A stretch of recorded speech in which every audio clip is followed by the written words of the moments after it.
Jadi lulus dari SMA itu saya masih bingung nih mau kemana gitu. Setelah ngeliat video terbang kelas saya gitu, kok saya lihat menarik juga gitu jadi pilot gitu. Akhirnya di situ saya dapat dua pilihan, antara sekolah pilot swasta atau sekolah pilot negeri gitu. Terus sekarang nih, anggap nih udah lulus kan, kamu udah keterima kan juga di STPI kemarin. Tuh pendidikannya berapa lama? Total pendidikan 3 tahun. 3 tahun ya. Nah selama 3 tahun tuh apa aja sih yang diajarin dulu di sekolah?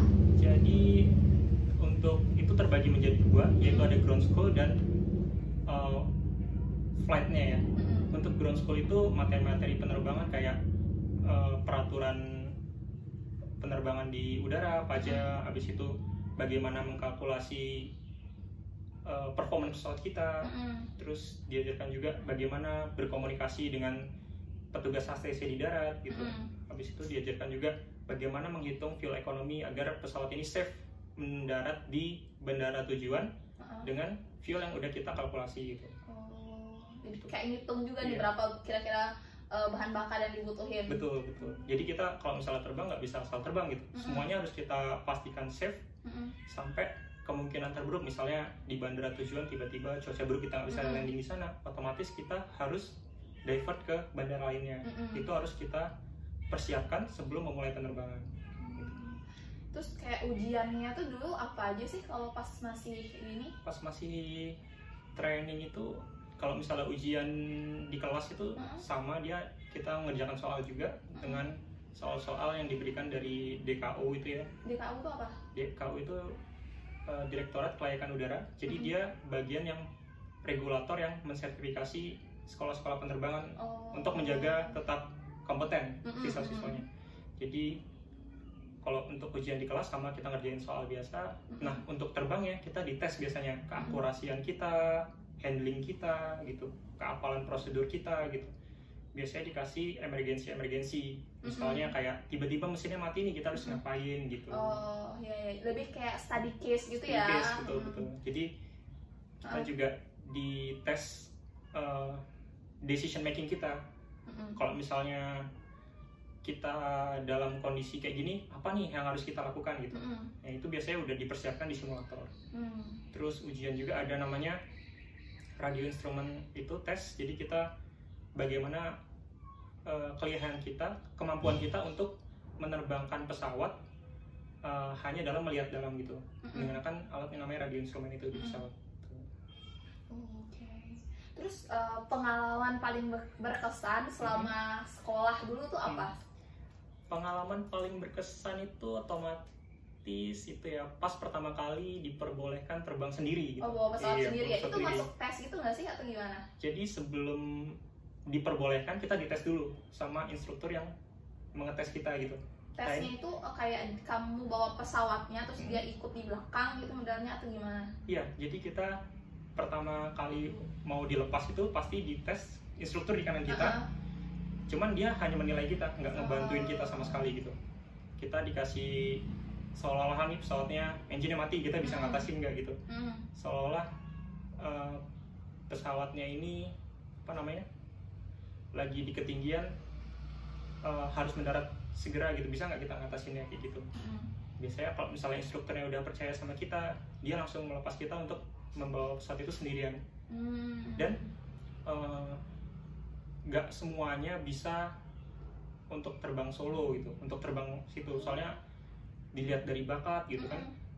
Soalnya untuk beberapa sekolah itu membatasi hanya 20 jam gitu. Kalau misalnya dia lebih dari 20 jam, otomatis nggak bisa melanjutkan untuk ke stage selanjutnya. Ini 20 jam nih apa nih maksudnya hitungannya? Jadi 20 jam terbang kita harus sudah bisa terbang sendiri gitu. Oh, jadi maksudnya 20 jam terbang bareng dengan supervisor tadi ya? Betul, kita harus sudah bisa confidence bawa pesawat kita sendiri gitu, dengan safe tentunya.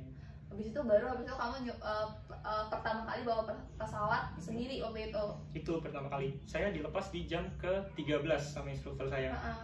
Jadi berkesannya gini, saya sempat pasrah juga karena saya ngerasa landing terakhir saya tuh jelek gitu kan.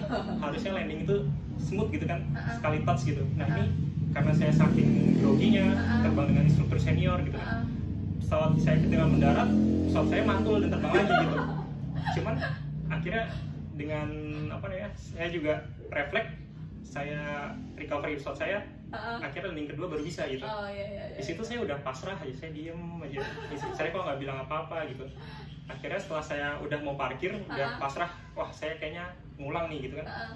Tahu-tahu instruktur saya bilang ke saya gitu, kamu berani kan bawa pesawat sendiri. Di situ saya langsung dari muka cemberut gitu langsung senang ya. Ditambah lagi dia ngasih tahu kalau 31 TC nitip ya murid saya gini, terbang solo pertama gitu. Itu rasanya nggak bisa terlupakan gitu ya.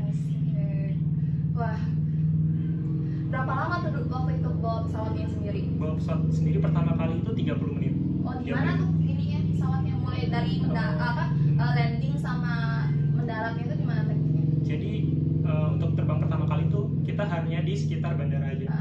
Jadi terbang ke 1000 feet, 1000 feet itu kira-kira 300 meteran gitu. 300 meter, belajar take off, belajar mempertahankan altitude 1000 feet, belajar landing lagi gitu. Selama 3 kali touch and go gitu. Dan di pesawat itu berarti punya sekolahnya ya? Punya sekolahnya. Oke. Terus nah buat mungkin yang lagi nyari sekolah pilot atau mungkin sekarang baru lulus SMA terus mau jadi pilot, itu kamu ada tips gitu nggak sih, apa yang harus diperhatikan oleh mereka atau dipersiapin mungkin gitu? Oke, jadi untuk kalian yang mau nyari sekolah pilot atau yang bercita-cita ingin menjadi pilot, kalian nggak bisa mempersiapkannya itu mendadak atau tiba-tiba gitu. Yang paling kalian harus jaga, yang pertama itu kesehatan kalian gitu kan. Terus kedua harus mencari-cari informasi juga untuk sekolah pilot itu kira-kira apa aja yang dites ya gitu. Kalau dalam memilih sekolah penerbangan ya mungkin ya. Kalau dalam memilih sekolah penerbangan, menurut saya di Indonesia ini sekolah penerbangannya itu udah standar semua, udah bagus semua. Atau ada peribahasanya kayak gini, namanya emas ditaruh di lumpur pun tetap emas gitu.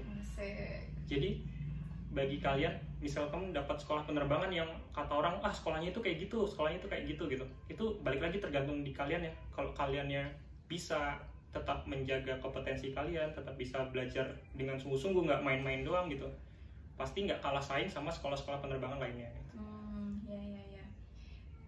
Itu ngaruh nggak sih pemilihan sekolah pilot itu sama nanti bisa dapat license pilotnya gitu? Untuk dapat license pilotnya sih sama aja, soalnya di Indonesia ini cuma satu balai yang ngecek, satu direktorat yang ngecek, yaitu DKUPPU itu. Cuman mungkin dari segi alumni ya, alumni itu kadang gara-gara kita lagi tes di sini, alumninya dari sini nih gitu, otomatis kita bisa lebih confidence, lebih nyaman dalam menjalani tesnya kayak gitu.